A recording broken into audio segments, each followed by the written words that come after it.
Bienvenue dans cette formation d'anglais médical spécialement conçue pour les professionnels de santé francophones. Cette vidéo vous aidera à développer les compétences linguistiques essentielles pour prendre en charge des patients anglophones. Cette formation s'adresse aux externes et internes en médecine, ainsi qu'à tous les professionnels de santé qui souhaitent améliorer leur communication en anglais médical, même avec un niveau débutant.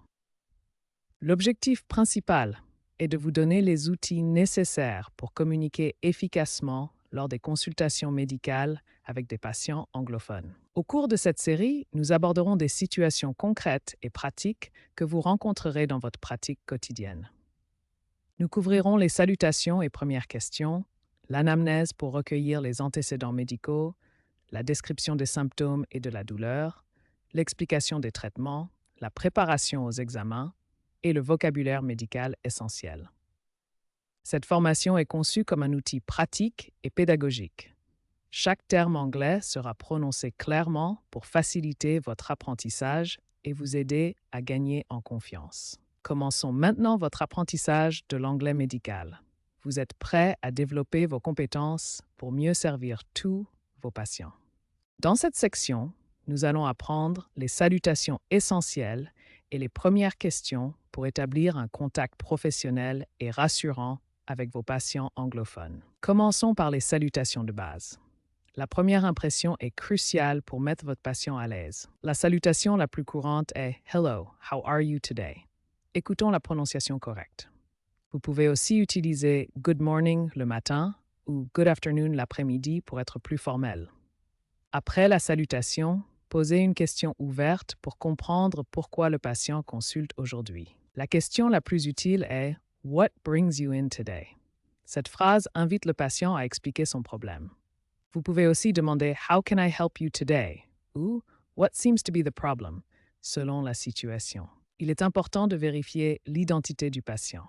Commencez par demander poliment son nom. Demandez « What is your name ?» ou plus poliment « May I have your name, please ?» Pour vérifier l'identité, vous pouvez demander « Can you spell your last name ?» ou « What is your date of birth ?» Le ton de votre voix est aussi important que les mots que vous utilisez. Voici quelques conseils essentiels. Parlez lentement et clairement.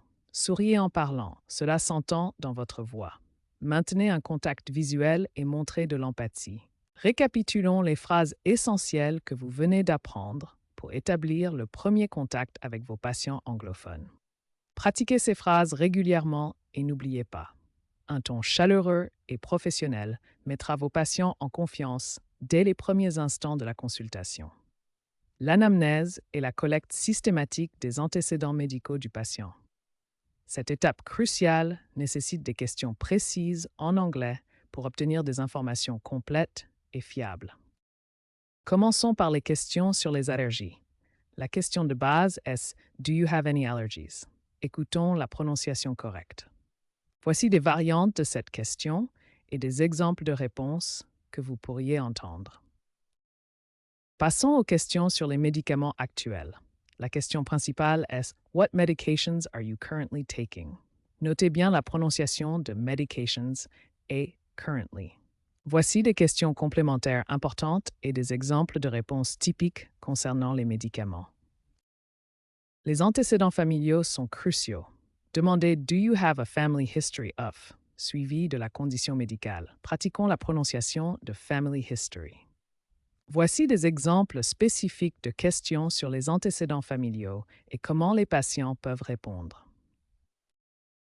Pour les interventions chirurgicales, demandez « Have you had any surgeries ?» Écoutons bien la prononciation de « surgery » qui peut être difficile. Voici des questions de suivi importantes et des exemples de réponses concernant les interventions chirurgicales passées. Si le patient ne comprend pas vos questions, voici comment les reformuler de manière plus simple et claire. Exemple de reformulation. Au lieu de « Do you have any allergies ?» dites « Are you allergic to any medicine ?» ou « Does any food make you sick ?» Commençons par apprendre à localiser la douleur du patient. La question la plus importante est « Where does it hurt ?» qui signifie « Où avez-vous mal ?» Vous pouvez aussi demander des détails plus précis comme « Can you point to where it hurts ?» ou « Show me exactly where the pain is ». L'intensité de la douleur est mesurée sur une échelle de 1 à 10. Demandez, on a scale of 1 to 10, how would you rate your pain? Le 0 signifie aucune douleur et 10 représente la pire douleur imaginable. Il est important de comprendre le type de douleur. Demandez what kind of pain is it? Puis proposez des options comme sharp pour aigu, dull pour sourde, throbbing pour lancinante ou burning pour brûlante. Pour connaître la durée de la douleur, demandez how long have you had this pain? Vous pouvez aussi demander when did it start? Ou is this pain constant or does it come and go? Maintenant, apprenons à demander d'autres symptômes importants. Pour la fièvre, demandez do you have a fever? Pour la toux, do you have a cough? Et pour les nausées, do you feel nauseous? Pour les nausées, demandez do you feel nauseous? Vous pouvez aussi demander are you experiencing any nausea or vomiting? Ces questions vous aideront à obtenir un tableau complet des symptômes du patient. Rappelez-vous que la prononciation correcte est essentielle pour une communication claire avec vos patients anglophones. Pratiquez ces phrases régulièrement pour améliorer votre confiance lors des consultations médicales. Dans cette section, nous apprendrons à expliquer clairement les traitements et instructions aux patients anglophones. C'est une compétence essentielle pour assurer une communication efficace. Commençons par apprendre à présenter les différentes options de traitement disponibles. Pour présenter les options de traitement, utilisez cette phrase clé. We have of treatment options. Voici d'autres phrases utiles pour présenter les options. Let me explain your options. There are several ways to treat this. We can try different approaches. Maintenant, apprenons à expliquer les bénéfices et les risques d'un traitement.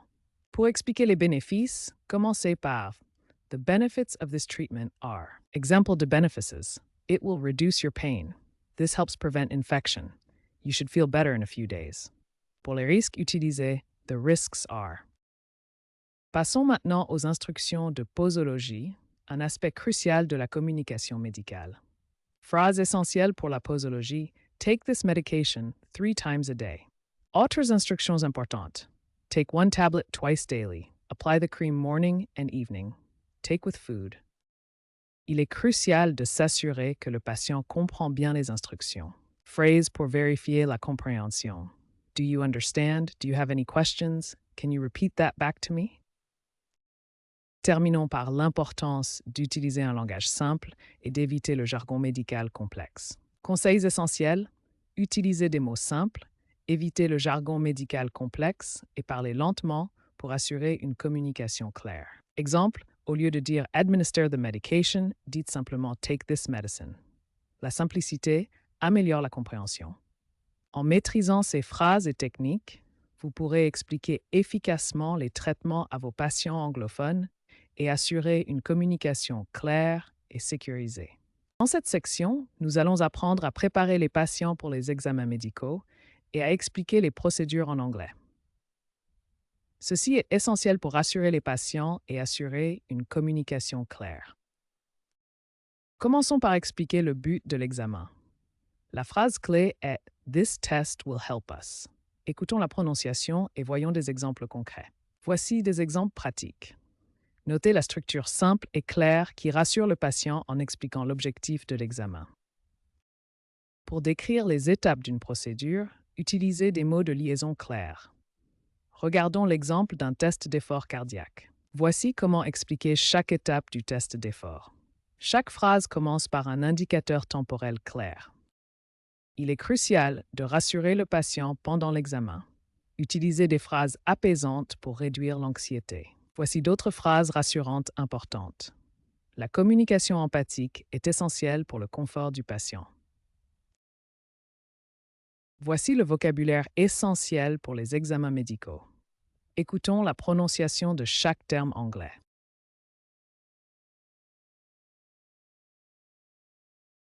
Mettons en pratique avec un scénario complet. Voici comment préparer un patient pour une radiographie en utilisant toutes les techniques apprises. Cette approche structurée assure une communication claire et rassurante. Le patient comprend le but de l'examen, les étapes à suivre et se sent en confiance tout au long de la procédure. Commençons par les termes anatomiques essentiels que vous utiliserez quotidiennement avec vos patients anglophones. Le cœur se dit heart en anglais, prononcé heart. Par exemple, do you have any heart problems? Avez-vous des problèmes cardiaques? L'estomac se dit stomach, prononcé stomach. Utilisez-le dans I have stomach pain, j'ai mal à l'estomac. Les poumons se disent lungs, prononcé lung. Exemple, take a deep breath, I need to listen to your lungs. Respirez profondément, je dois écouter vos poumons. Passons maintenant aux maladies courantes que vous devrez identifier et expliquer en anglais. Le diabète se dit diabetes, prononcé diabetes. Dites, do you have diabetes? Avez-vous du diabète? L'asthme se dit asthma, prononcé asthme. Utilisez, do you use an inhaler for your asthma? Utilisez-vous un inhalateur pour votre asthme? Le cancer se dit cancer, prononcé cancer. Phrase délicate, we need to run some tests to rule out cancer. Nous devons faire des examens pour écarter un cancer. Voyons maintenant les types de médicaments essentiels à connaître en anglais médical. Les antibiotiques se disent antibiotics, prononcé antibiotics. Les antalgiques sont painkillers, prononcé painkillers. Les antidépresseurs sont antidépressants, prononcé antidepressants. Exemple d'usage, I'm going to prescribe antibiotics for your infection. Je vais prescrire des antibiotiques pour votre infection. Terminons avec les examens médicaux que vous devrez expliquer à vos patients. La radiographie se dit X-ray, prononcé X-ray. Dites, we need to take an X-ray of your chest. Nous devons faire une radiographie de votre thorax. L'IRM se dit MRI, prononcé MAI. Utilisez, the MRI will show us detailed image. L'IRM nous montrera des images détaillées.